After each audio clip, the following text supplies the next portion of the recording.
belle, élégante, une princesse au visage d'ange, simple et délicate, caressée par l'innocence, 15 ans.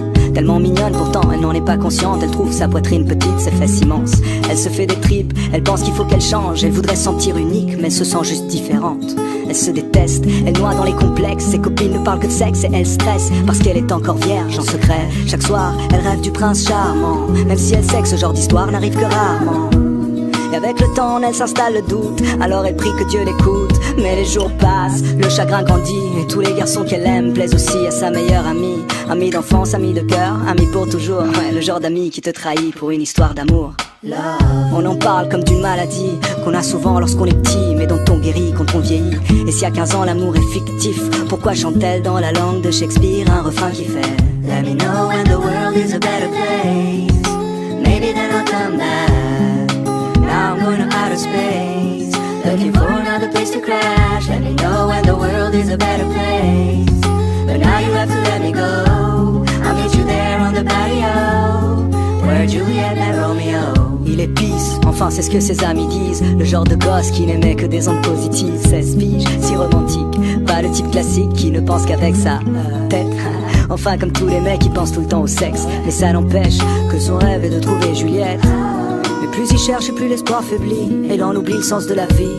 Il maudit l'époque, il trouve les filles trop agressives. Souvent ça le bloque, lui qui rêve d'une fille timide. Il le sait que c'est stupide et qu'il est trop difficile. D'aucune fille n'arrive à la cheville de celle qu'il s'imagine.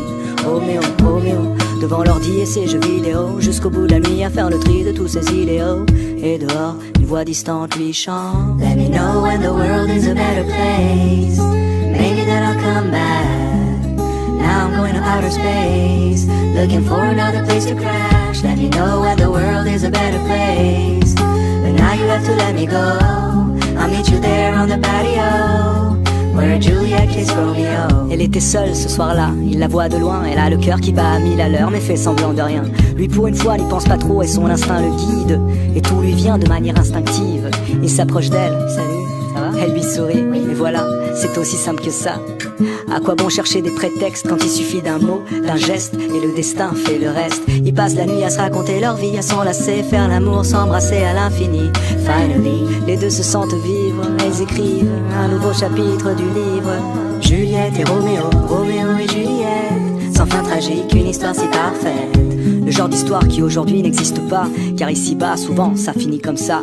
Roméo maintenant est pris, donc les filles sont folles de lui. Juliette veut être indépendante, donc pas d'enfant, pas de famille. Du coup, lui devient moins romantique, elle moins innocente. Et peu à peu, ils prennent leur distance, font un break, histoire de voir d'autres gens. Parce qu'au moindre doute on se laisse, aujourd'hui c'est fréquent. C'est typique de l'époque, on se quitte sans combattre. Et de l'amour il reste que des reliques d'une vieille pièce de théâtre. Roméo et Juliette, Juliette et Roméo. L'amour une maladie et je prie pour un fléau.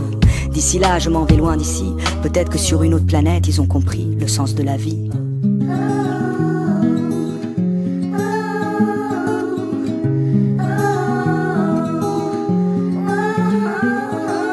Let me know when the world is a better place. Maybe then I'll come back. Now I'm going to outer space, looking for another place to crash. Let me know when the world is a better